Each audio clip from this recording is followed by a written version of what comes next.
Welcome to Only Murders in My Mind, a Random Thought production. Hi, I'm Carol Bissett, a crime writer, and I invite you with my co-presenters, Liz Hedgecock and Mike Jackson, each week to our conversations on all things murderous. Hello everyone and welcome to this episode of Only Murders in My Mind. It's Thursday, it's 5 p.m. and as usual I have Liz Hedgecock with me. Hello. And Mike Jackson. Hello. So before we start talking about our topic today, I want to do an advert, and we on this show we don't promote or advertise anything for money at Usually. Usually. Except when we do. This is for money, but it's not for me. It's not for Liz, and it's not for Mike. It's for a good cause. One of my other hobbies is I sing with a choir, and this choir is called Pop Vox, and it's a Northwest choir. And we support a charity called Brainwave, which helps children with disabilities become more mobile and try and get them some independence. Ollie Mers is one of the patrons, if anybody knows Ollie. Hi, Ollie. And we have released a Christmas song, which is available now on YouTube, and it's called Believe, in brackets, in Christmas. And we want to get it to number 1 for Christmas. So there'll be a link below on how to purchase this on YouTube. And I would be very, very grateful to anybody that would like to buy it, because, as I say, I want to be able to say that I was in a Christmas number 1. Me and about 300 other people, but that's beside the point. So that's my little advert, and Mike's involved with the charity as well, aren't you, Mike? Yeah, which I'll maybe talk about later. Yeah, that's fine. Okay. It was just a chance for us. Rather than go on about it now. Yeah. We'll split the split it up a bit. Today we're going to talk about our favourite crime novels, of which, I mean, I've got one in particular, but it's very hard. I must admit, when I sat down, I thought, what do I pick? What do I pick? Liz has got a few, which is probably... I've picked out a few, because I'm not very decisive. Yeah, so... And I think my favourite whatever changes by the day. So. Does it? Yeah, I think it depends what mood you're in. And what you've read recently as well, I suppose. Could be. Yeah. How Mike, about you, Mike? I, like yourself, probably keep changing, depending on what I've read recently. Though I have to point out at this time, I do less reading. I might have mentioned this before, and I tend to listen to books much more. I have a lot of audible books.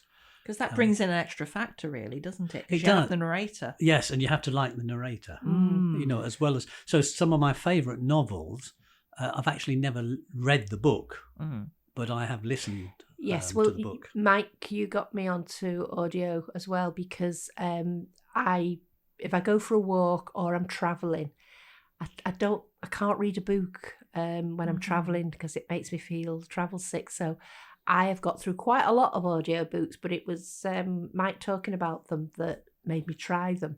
And I know you don't get on with them so good, do you, audio books? I don't know. I'm a very visual person. Yes. So, I mean, I had this when I was at university. If I went to a lecture, the information just went straight through my head, in one ear and out the other. So I used to have to write down everything, or else it would just go. Yeah. So for the same reason. I mean, it's weird because I did take my books. I was just going to say that. But the thing is, because that's speech to text, I have a written product to look at, even though I speak it. So you can go back to it, can't you? You can go back to your work in the same way. Yeah. Well, I mean, always at the top of my list for my favourite novel will be Murder on the Orient Express. I think this is an amazing plot. Yes. The first time that I read it, I was like, really? If you've not read it, we try not to do spoilers on this show, even with old classics and like it's this. so difficult not to sometimes because you're dying to tell people. Yeah. I mean, this was first published in 1934, and it's got our friend Hercule. Oh, yes. Hercule Poirot. And I suppose it's, I've always wanted to go on the Orient Express. You can get on it and go from England to Venice. I mean, this one went much further. I think it started in Istanbul. Did it go to Istanbul? Ended in Istanbul. Yes, not it Constantinople. It went a long way anyway. And it's, I suppose it was watching the films of the Orient Express that's made me, it's on my bucket list, but I think I'd have to win the lottery to. I think the thing is, it's got so much. It's got the varied cast. It's got the glamour. Yeah. It's got Hercule Poirot. It's got Hercule Poirot. It's got murder, obviously. I don't think there's a spoiler in that. No, Murder on the Orient Express sort of gives it away, doesn't it, really? Yes. And it's been reinvented a few times. Albert Finney was in the original film in 1974, which I watched. Kevin Branagh was in the 2017 version, which I watched. And the TV versions have had 2001 Albert Molina. Oh, yeah.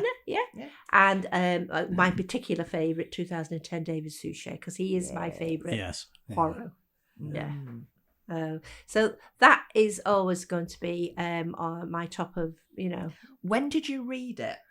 Did you watch it first or read it? I watched it and then read it. I watched the Albert Finney one in 1974 and then read it afterwards. And like a lot of books, I enjoyed the read more than the film. Ah, right. Why was that? It just went into more detail, I think. It was... I got into the characters more. But then when I watched the next version... which was the David Suchet one in 2010. I really enjoyed that because I felt I knew the characters better, if you know what I mean. But and sometimes it's fun even if you know the plot. Well, it's one I'll watch again and again. I wouldn't reread it, but I will watch the film versions of it. It's probably been serialized on radio and things like that as well. I should imagine. Certainly, yes. Yes. So, do you normally reread books, or is that something you don't do? I'm just curious now. I don't usually. That's not true because I don't usually reread murder books, but I've reread my other favourite author, Val McDermott, Wire in the Blood, her books about the psychologist and the DCI, umpteen times. Now they are quite gruesome books, and again the detail that you get in the books, because they've done a television series of Wire in the Blood, is much more like you sort of clenching your teeth and going, oh no, don't put that spike there, it's really going to hurt, it's going to sting in the morning, that sort of thing. I bet it would. So yes, again, I would. There are certain books I do revisit. Very often, though, they're not crime books. I love the misread books because they're so gentle. Like elderly folk in lovely villages. They're really, really nice. But yes, the Val McDermott ones I have revisited quite a few times. So I don't think I've ever read a book more than once.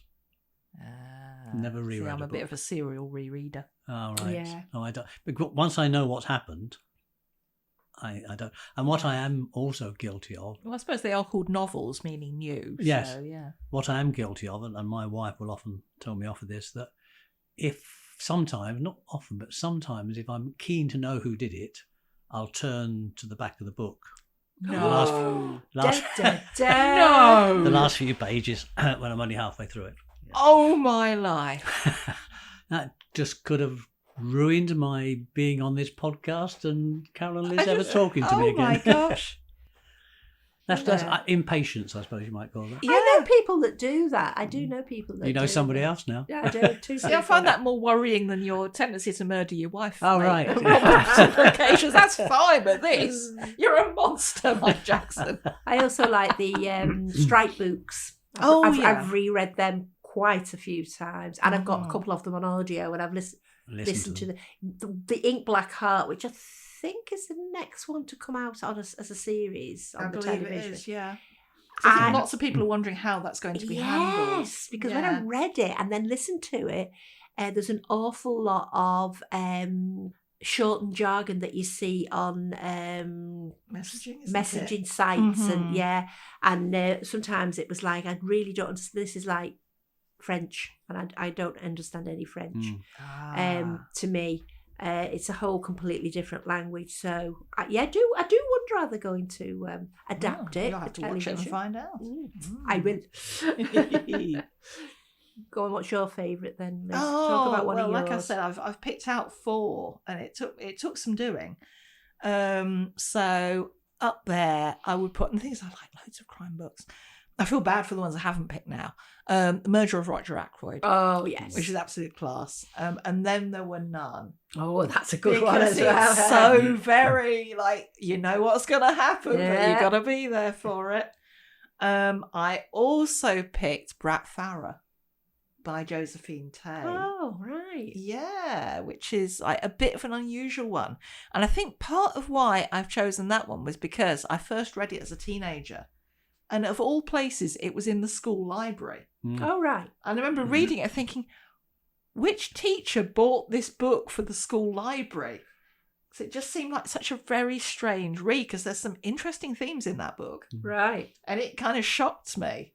But at the same time, it felt like this is a proper grown-up book I'm reading. Yeah. So I think it's that kind of thrill, that attraction of, you know, oh, this feels a bit wrong and a bit dodgy. But it's a school library book, so it's fine. Yeah. It's funny, talking about school libraries, my Sherlock Holmes journey started in the school library. Right. All the Sherlock Holmes I read to start with came from the school library. I used to borrow them from our town library. Right. Yes. Yeah. And then I think for Christmas one year I got a complete of my own, which I still have. Right. It's amazing because, you know, I don't buy many paper books these days. I tend to read everything on Kindle or listen to them as audiobooks, working on the theory that I'm saving a tree. However, use your libraries, because you're saving lots of trees if you go in the library and get a library book out. You are. Because it's going back and somebody else is going to read it. Yeah, and also, you know, all being well, the author will get paid. Yeah. So, I mean, not mega bucks, obviously. It's about 11p, pence. I think. Yeah, it is pence. Yeah. But yeah, the author does get something from the library. So yeah, we'll put it this way: I'd rather have 11p than not have 11p. Yeah. Yes. Yeah. So you know, and libraries are a great resource, and you know, and the other thing we is, will lose them, won't we? The other thing is audiobooks. The author gets money for those too from the library. Yeah. And that's something I need to get into, borrowing audiobooks off the library. Yes, I've never done that because I tend to get all mine through Audible. But yes, I do. There is a good collection at I think it's called BorrowBox is the app that you need to. Yeah, because it used to be Libby and now it's swapped over. Yeah, but it's worth I've read some good stuff via that. So that was how I read Lessons in Chemistry. Oh right, yeah. And all the Richard Osmans. You see, I was bought Lessons in Chemistry by my son-in-law. And then I will read it, but I did end up downloading the audiobook to listen to it while I was going on my walks. Because that is like free time for me, or if I'm travelling. Because I travel a lot on public transport. My work involves very often me getting on trains and going to places. So I was too impatient to actually sit and read it, but I believe there's a series as well. There is on Apple. Yeah, I've watched it. It's very good. I need to watch that. Yes, very good. So, Mike, what's yours? What's your favourite? I'm going back to one I've mentioned before, and that's Kem McDonald. An Irish. Well, the Stranger Times I really like, but even more than that is the Dublin trilogy. Except Which isn't a trilogy. It's about 5 or 6 books, I think now. Yeah. But it's great. And I mean, the first one, the summary starts like this. The first time somebody tried to kill him was an accident. The second time was deliberate. Now that hooks you in. But Bunny McGarrigy, is it Bunny? I think it's Bunny McGarrigy. Yeah. Now there's a real with his is it a Cayley stick? It's a shinty stick. Shinty stick. He's a Dublin detective. Now, we talked about dark humour in a previous episode. Well, listen to the Dublin trilogy. There's a lot of dark humour in there, but very witty. And a great narrator, which I think is what hooks me on to these Of course, because you've got that extra thing. Yes, yeah. What do you think influences our choice of favourite books and favourite crime books?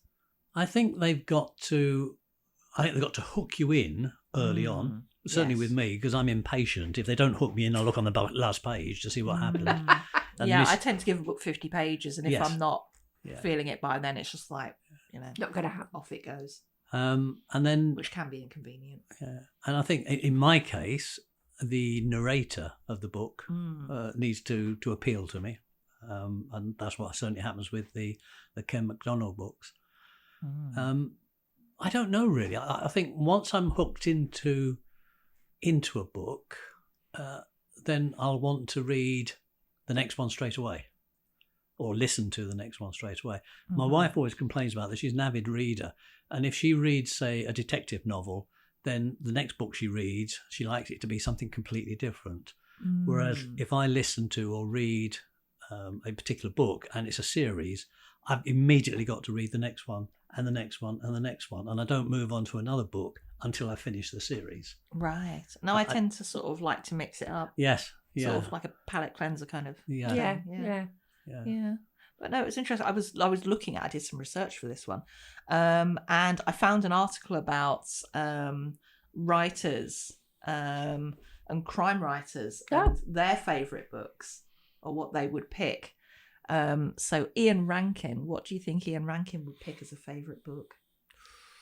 Rebus, or I was going to say it would be another Scottish crime writer. No, I bet it's something completely different. okay, I don't know, Pride and Prejudice, something like that. crime books. Oh, it's crime book. Yeah. I don't know. Well, you're closest, Mike, because Oh, right. he picked Bleak House. Oh, right. Oh, gosh. Yeah. I guessed it might be something completely different to what he writes himself. Yeah.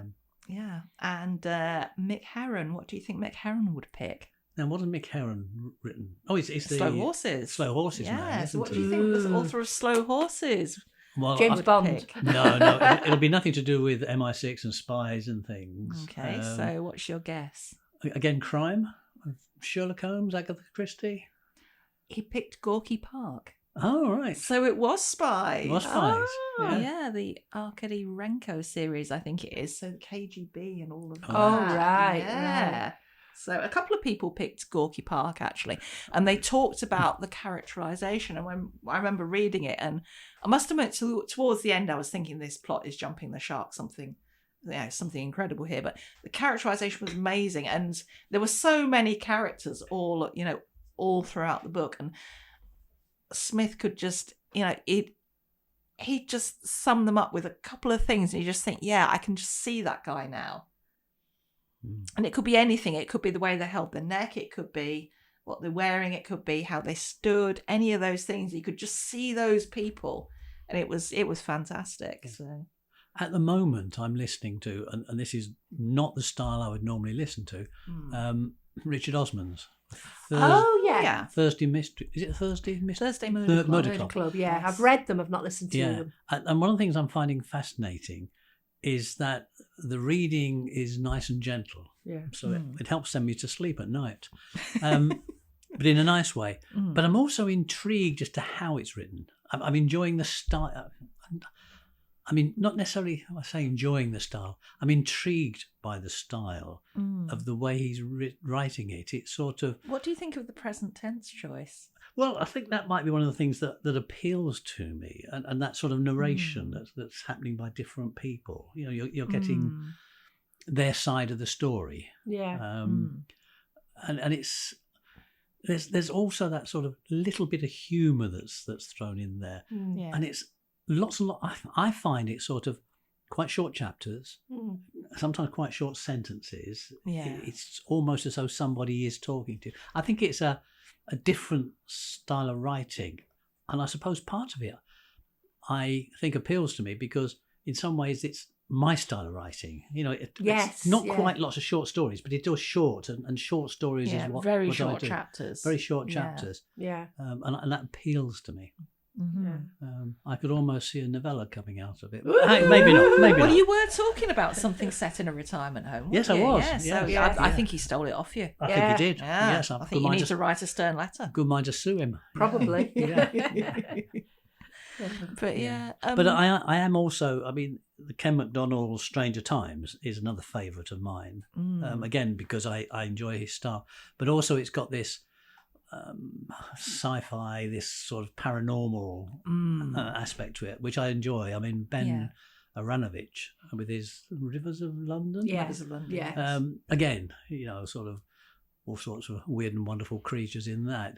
Jodie Taylor and her Time Police. Yeah, All these you things. definitely have a move. I have a move towards that. I still remember you saying you were going to write like a dystopian cozy mystery. I'm Yes. waiting for that. Yes, that should be interesting. That It should will be. it The audiobook I'm listening to at the moment is the third one in Stranger Times. Yes. Yeah. I need to get on and read the rest of those. I've only read the first one. I was going on a walk the other day, and I was giggling to myself, sort of the comments of some of the characters in it, and Yeah.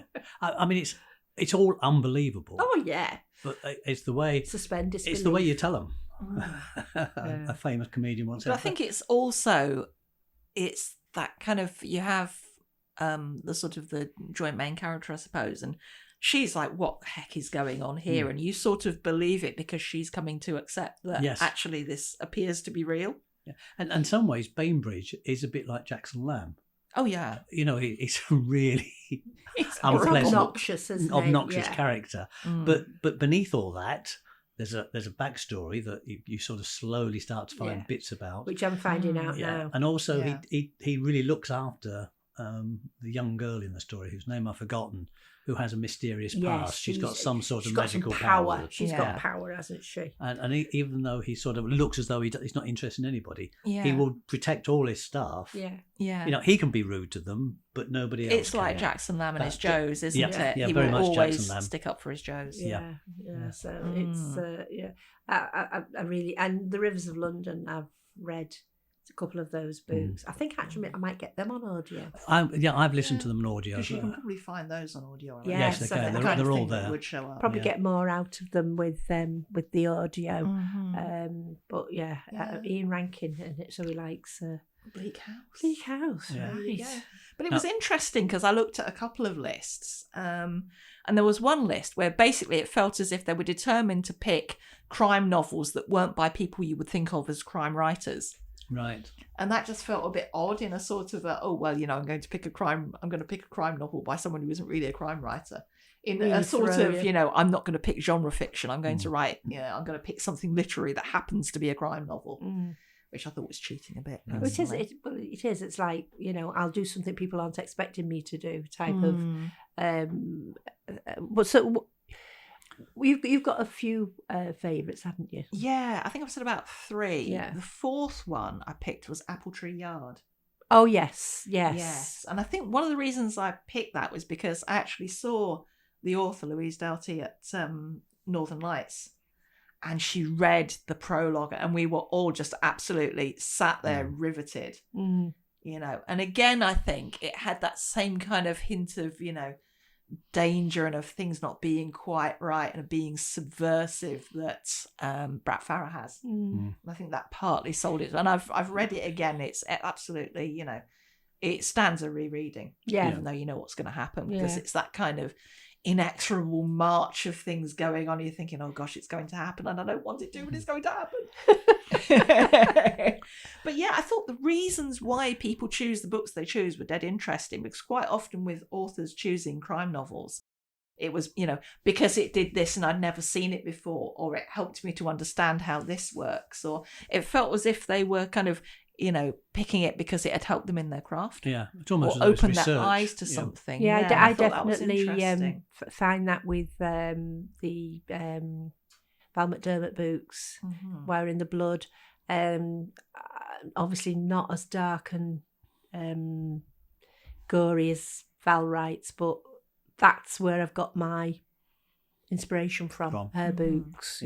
Sort of just taking it one step.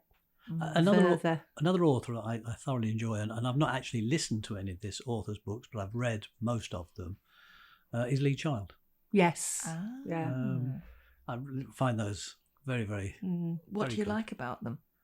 I suppose it's the fact that he's a mysterious character, Reacher, because he's a loner. He's just wandering around the country. I mean, it's a bit like if you live in Midsummer Murders.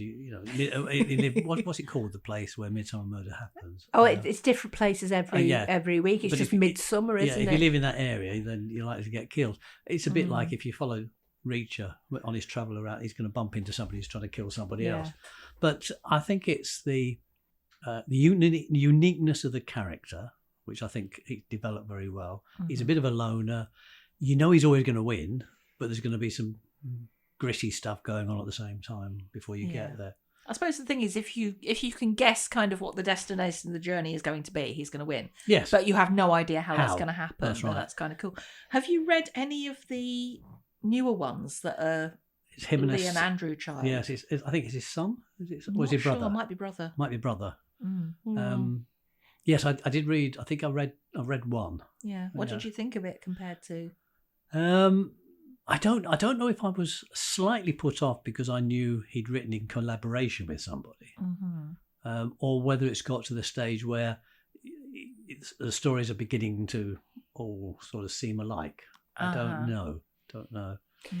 I like the Bourne series as well. A similar type of thing. He's mostly on his own. He is, yes. Yeah. And he's very often got the goodies against him as well. As well as the baddies.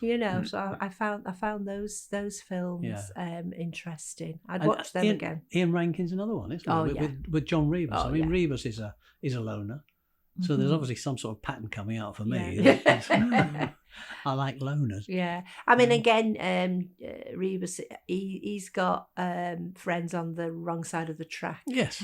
Yeah. I mean, acquaintances is probably a better description because I don't think he'd call them friends, but...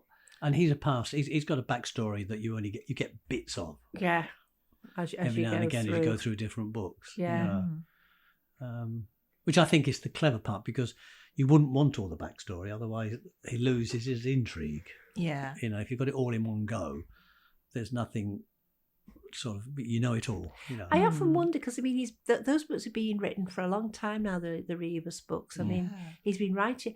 Because he did stop, didn't he? And then he restarted. Well, I was wondering if it was one of those things like with Agatha Christie. And...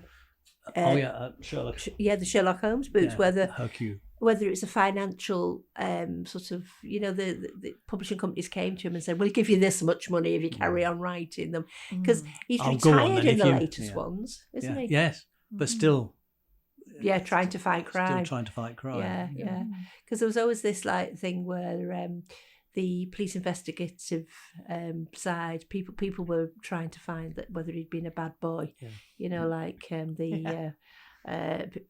don't know what they call them in Scotland, but it's where they come and sort of investigate their own police, don't they? It's C11 or something in this country. So it's that type of thing. Jim Dresden is another one. Not Jim Butcher, who wrote the Dresden Files. Oh yeah, tell me about those, because I keep hearing about them. Again, have they got a bit of a supernatural? Yes, unfortunately. I know you so well, Mike. He is a private detective, but he advertises a private detective and a wizard. Okay, that's how he advertised himself in America, so that he knows that the jobs that's come his way are usually going to have some sort of magic connected with them. He's got all sorts of spells and things and wards that keep people out of his house. There is some sort of organisation that controls wizards. There are laws, regulations within this, and he's broken them all. And I like the sound of it. If you break these rules, apparently the penalty is death. And there is some sort of chap who's part of this who wants to, every time he sees, he said, you've been breaking the rules again, and I'm just waiting for the committee to say I can chop your head off because I so want to do that. and that is the penalty, that if he breaks these rules, then he gets beheaded. And that sort of is running right the way through them. He keeps breaking the rules, but somehow just narrowly scrapes through. So you've basically got a kind of thing for loners, possible lawbreakers or transgressors with paranormal elements. And magic. But apart from that, I'm quite normal. Whereas mine tend to be quite dark and violent, the things that I've just watched a true crime one, And Then I'll Kill You. It's we're planning to watch that. It's very good, but very, very dark in places. Okay, but it right. really, I found it absolutely fascinating. And as I say, it's this thing about the psychology of the murderer. But in this one, it's more about the psychology of the victim as well. It's it's multi-layered, but it was. I think very good. I don't want to get into that. No, you're not. Because it's too real. Yeah. I prefer that fantasy world. Yeah. I think I'm prepared to give it a try, but maybe not too late at night. No, I've been watching it during the day, daylight. Yeah. I don't think just before bed is really. No, it's not the sort of thing you'd watch in the evening and end up having bad dreams. Yeah. But my favourite thing to watch before I go to bed is The Sewing Bee, old editions. Indeed.